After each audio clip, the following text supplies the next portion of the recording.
पिलवावे लुका madam जी?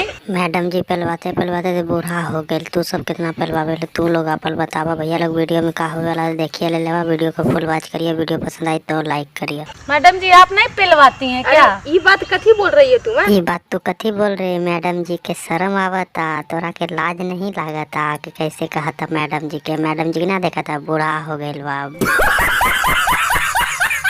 क्या गलत बोल दी हैं? इंसल्टी तू मैडम जी को बोल रही है? अच्छा एक बात बताइए हमको, आपके बच्चा लोग है? तू लोग जो मैडम के बोलबो तो गलत हो गई। मैडम जी तोरा लोग के बोली तो सही बा। मैडम जी के बच्चा के बात करे था। मैडम बुढ़िया हो गई बा ना झलका था। बच्चा नहीं खूम ठोकवे ले भाई।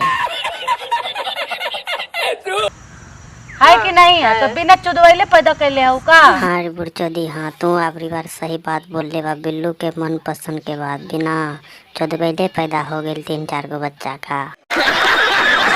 भैया लोग वीडियो अच्छा लगल हो तो लाइक और करके सब्सक्राइब कर लियो। सब्सक्राइब करके मत भूलिए। जब चैनल पे नया हो तो काहे का ऐसे सब वीडियो हमारे वीडियो में रिलेटेड मिलते रहिए आप लोग के।